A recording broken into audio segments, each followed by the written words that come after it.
a el pensamiento moderno.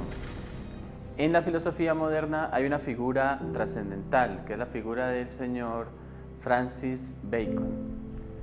Bacon fue conocido en su época por la escritura de muchas obras importantes, pero entre esas hay una obra que, además por su característica, es decir, por el tipo de la escritura, por la presentación de las ideas y por el mismo título de la obra, ¿no?, que se denomina Novum Organum. Novum Organum. O Instauratio Maxima, ¿sí?, o Magna, que es una especie de referencia a la obra de Aristóteles, al Organum de Aristóteles, y lo que él hace es una renovación de esta tendencia aristotélica, de esta postura aristotélica que dominaba en la escolástica en la segunda parte o la parte final de la Edad Media.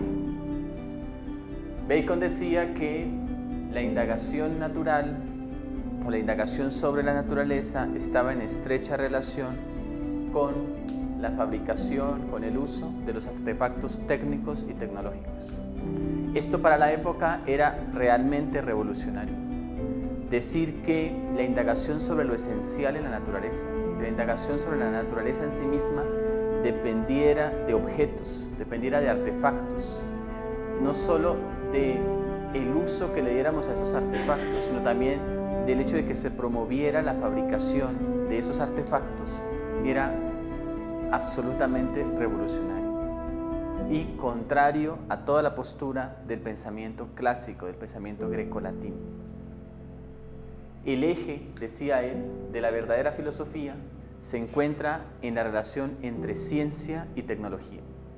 Recordemos que la ciencia es entendida aquí como filosofía natural, ¿sí?, y la tecnología es entendida como aquellas artes mecánicas las cuales nos referíamos en la segunda sesión a propósito de Hugo de San Víctor, las artes mecánicas, las artes que tenían que ver con los oficios que nos permitían movernos en el mundo, ¿sí?, el comercio, la navegación, la guerra, ¿no?, y tantas cosas. Entonces, todo aquello que nos permite movernos en este mundo interviene, a juicio de Bacon, en el progreso de la sociedad. Solo que estas artes mecánicas necesitan tanto de la ciencia como la ciencia necesita tanto de las artes mecánicas. Y esta relación él la expone en su segunda obra más importante, que es La Nueva Atlantis.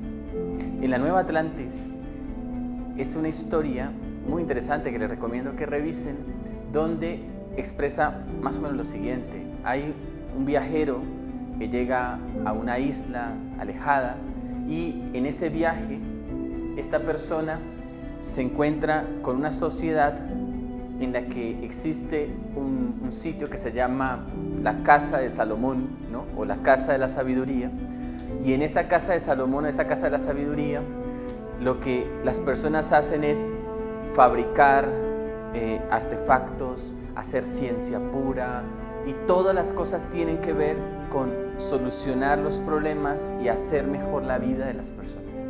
Entonces es maravilloso que, por eso casi para muchos académicos de esta línea de la filosofía de la tecnología, Bacon es una especie de héroe, ¿no?, porque es la persona que sabe ver a ciencia cierta qué es lo que, en qué se debe convertir la filosofía, ¿no?, en qué se debía convertir la filosofía, cuál era la transformación que la filosofía debía tener, pero también cuál era la transformación que la misma sociedad y la misma ciencia, la misma cultura debía tener en relación con los artefactos, en relación con la construcción de aparatos, dispositivos que facilitaran la vida de las personas. Por eso, ahí está, hay una expresión que normalmente se le atribuye a él, que conocer es poder. En realidad lo que uno encuentra en el texto, en las obras de Bacon, es que sí hay una relación entre la ciencia es justamente ese conocer que él se refiere, y la potencia. ¿Por qué la potencia? Porque es la fuerza que los objetos o los artefactos generan en la sociedad, el impulso que estos artefactos le dan a la sociedad. Porque la ciencia da un impulso al individuo, la ciencia da un impulso a aquel que realiza la ciencia, a aquel que hace ciencia, pero la técnica y la tecnología le dan un poder, le dan una potencia, un impulso a la sociedad en pleno. Entonces, el conocimiento de la naturaleza y el poder para transformar y mejorar la vida en la sociedad. O sea que es importante que esa transformación, pensaba Bacon, no solo sea por el beneficio que las personas obtienen, sino además por la utilidad que eso genera en la vida, ¿no? Porque puede que genere beneficio a ciertas personas, pero que eso mismo sea totalmente inútil, o que sea algo que pueda ser útil porque responda a una función, pero que no genere ningún beneficio para las personas. El beneficio fundamental era que se transformara la vida y que se generara un bienestar en la sociedad. Pero para eso, ¿qué había que hacer? Había que quitarnos de encima la tradición. ¿Y cómo nos lo quitamos? Descubriendo y echando a patadas, ¿no?, de la casa de Salomón los ídolos o las imágenes o las falsas representaciones de las cosas.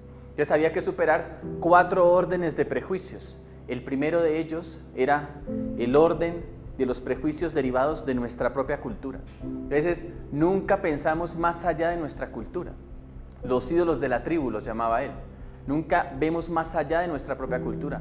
Creemos que lo que las personas que han vivido, que pertenecen a nuestra cultura, lo que ellos han creado es lo mejor. Y tendemos a exaltar, ¿no?, a caer en una especie de falso patriotismo o falso nacionalismo, ¿no?, a que cuidar de la nación o a cuidar de nuestro Estado es ser apologistas, ¿no?, de cualquier tontería que se diga. Y esta primera visión es la primera visión que se debe revisar, aprender a pensar más allá de la cultura, trascendernos también a nosotros mismos, ¿no?, piensa él, es decir, quitar los prejuicios que nosotros como individuos tenemos frente a la sociedad, que se manifiestan en el miedo, por ejemplo, a comprender las cosas de otra manera, a entender las cosas de otra forma. También están los ídolos del mercado, los ídolos de la plaza pública, dice él. Esos ídolos de la plaza pública donde lo que impera son las argumentaciones sofísticas, los entresijos y enredos del lenguaje, ¿no?, las trampas del lenguaje. Entonces, aprender a superar el lenguaje, a salir del lenguaje, a salir de la simple argumentación, a creer que porque algo está fuertemente sustentado ya es suficiente con ello para que sea verdad, ¿no? Entonces puede ser incluso verdad, pero si no sirve para la sociedad, pues no nos interesa esa verdad. La verdad que nos interesa es la que beneficie, la que sea útil para la humanidad. Pero también necesitamos quitarnos de encima la vieja tradición filosófica, piensa Bacon. Y entonces tenemos que eliminar a los ídolos del teatro, ¿no?, que tienen 2 personajes fundamentales, ¿no? No sé cuál es el trágico y cuál es el cómico, pero en todo caso sí sé que son 2, Aristóteles y Platón. Y entonces tenemos que quitarnos de encima a los viejos personajes, porque los hemos aprendido a estimar solo porque dicen algo, solo porque son ellos, y no puede ser así. Solo porque lo diga Platón o lo diga Aristóteles, no puede ser eso. O sea, si lo hacemos así, ahí estamos frente a una puesta en escena, estamos frente al teatro mismo. Finalmente, algunas recomendaciones frente a esto. Nosotros podemos ver que en esta época se desarrollan una serie de técnicas bastante interesantes. En el arte, por ejemplo, en la medicina, en el arte médico, se empieza a mirar el cuerpo, cosa que no se había hecho, ¿no? Hasta el siglo XVI, la Anatomy Porci fue el libro de anatomía más importante, ¿no? La anatomía del cerdo, la anatomía del marrano, libro de anatomía, o libro de anatomía basados en micos o basados en perros, eran los libros con los que los médicos estudiaban. Otro avance que se hace muy interesante pues es la imprenta, la perspectiva en el arte, los viajes de descubrimiento, ¿no?, la navegación, la geografía, el desarrollo de relojes, ¿no? El desarrollo de los relojes tuvo que ver justamente con la navegación a otros mundos.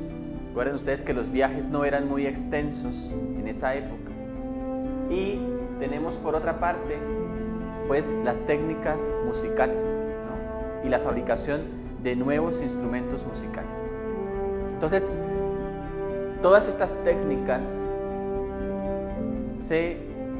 finalizan hacia la Edad Moderna en una perspectiva bastante interesante que quisiera que que revisáramos y que dejáramos como cierre de esta tercera sesión, y es la idea hegeliana y la idea incluso aristotélica y la idea de muchos de los pensadores antiguos de que los artefactos o las herramientas son extensiones de nuestro cuerpo. Vean ustedes, pasamos por una persona que fabrica y que empieza a generar una idea de la ciencia y la tecnología que intervenga el mundo, ¿sí? Pero llegamos a este tipo de personas en las que asumen que la naturaleza, que asumen que en la naturaleza ya hay una condición de preexistencia para la realidad. O sea, hay muchos pensadores modernos que aún tienen la visión antigua en la que la naturaleza la tecnología preexiste en la naturaleza misma. Entonces se pensaba que, por ejemplo, las herramientas tenían algo que ver. Vean ustedes el caso que pone Kapp, justamente, Ernst Kapp, sobre esta herramienta y que tiene que ver con la mano que toma una piedra. Ellos pensaban que todas las herramientas y todos los artefactos producto de la industria tenían una historia y que esa historia finalmente los llevaba al cuerpo humano o los llevaba al cuerpo de los animales o a la naturaleza misma. Ese naturalismo también se va a trabajar en la visión marxista, ¿sí? Toda la visión de la izquierda hegeliana, por ejemplo, en el texto de Friedrich Engels, en El origen de la familia, la propiedad privada y la sociedad o el Estado, ahí él muestra cómo, de alguna manera, la articulación de la familia con el Estado, la articulación de la familia con los bienes materiales, pasa por esa visión en la que los bienes materiales son expresión de la naturaleza fundamental. O sea, una de las críticas que nosotros podíamos hacer a esto es si ahí no se crea una metafísica distinta, una metafísica en la que no es lo inmaterial sino lo material lo que se establece como principio fundamental de las cosas, ¿sí? Vamos a ver qué consecuencias se puede tener de eso. El siglo XX yo creo que ha visto bastante bien cuáles son las consecuencias de asumir una postura estrictamente materialista, en la que los principios dominantes sean los principios materialistas. Ojo, ni idealismo ni materialismo. Lo que estaba pensando Bacon era otra cosa. O sea, no estaba pensando aquí, bueno, el nuevo imperio de las cosas. No, él decía, por eso les mencionaba, tanto la ciencia necesita de los artefactos como los artefactos necesitan de la ciencia. Y en ese flujo de los dos elementos es donde la sociedad puede efectivamente beneficiarse. Entonces, piensen en eso. Piensen en si ese materialismo es una nueva metafísica. Ese materialismo de los primeros filósofos de la tecnología como Kapp, Engels, Marx y otros, ¿sí? Si lo que está postulando es una nueva metafísica, en la que el principio fundamental, ¿sí?, ya no es, por ejemplo, una idea o el absoluto, sino en la que el principio fundamental es la materia misma. Bueno, muchas gracias. Listo.